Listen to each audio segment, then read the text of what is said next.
On November 12, 1966, 5 men were digging a grave at a cemetery near Clendenin, West Virginia. The men reported what they said looked like a brown human being, which flew from some nearby trees and glided over their heads. Many believe this to be the first sighting of the Mothman. 3 days later, on November 15th, in the small town of Point Pleasant, West Virginia, 2 couples, Roger and Linda Scarberry, and Steve and Mary Milletti, were driving near McClintock Wildlife Reserve when they saw what they thought were headlights in the distance.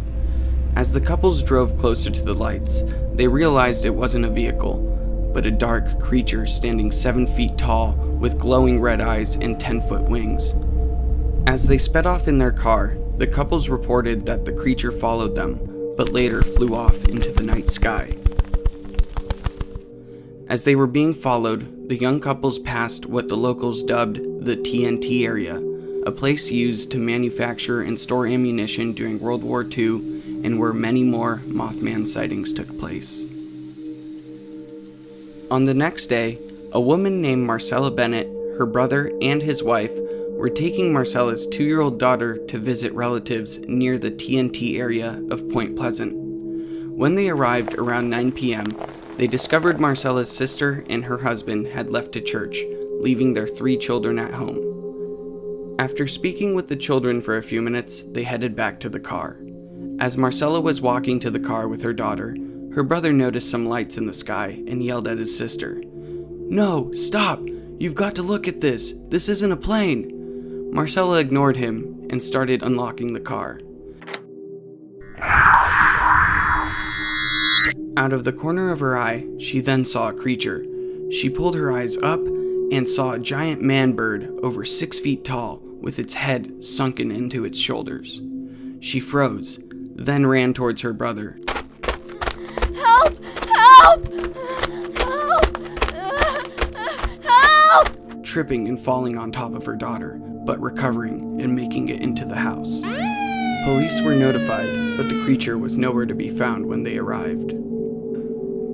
Over the next year, there would be dozens of people reporting sightings of the Mothman. Wildlife biologist Dr. Robert L. Smith speculated that the Mothman could be a sandhill crane, a bird which is almost as tall as a man and has a 7-foot wingspan with reddish coloring around its eyes. Over a year after the first sighting, on December 15th, 1967, at 5:05 p.m., numerous Christmas shoppers were driving across the Silver Bridge, a bridge which connects Point Pleasant to Gallipolis, Ohio. Suddenly, the bridge began to shake, followed by the moaning of metal and a loud screech.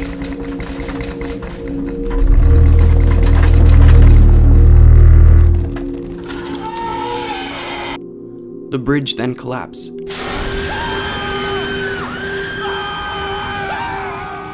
Dropping cars into the Ohio River, killing 46 people and injuring 9 more. The Department of Transportation concluded that the bridge collapsed because of a steel pin eye bar that was improperly manufactured. Prior to the event, a number of citizens reported having nightmares of people drowning in the river with Christmas presents floating everywhere.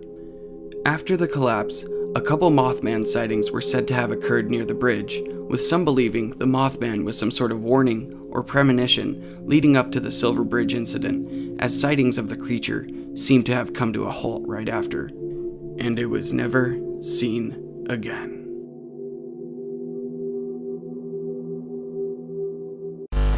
Hey guys, Phil here. Thanks for tuning in and watching the mysterious story of the Mothman of Point Pleasant, West Virginia. I have another new video releasing next Wednesday and plenty others in the future. I'm really excited to share with you what's in the works. If you have any questions or suggestions, I would love to hear from you in the comment section below. I wanted to thank you all for the comments in the previous video and wanted you to know that I'm reading and responding to the majority of them.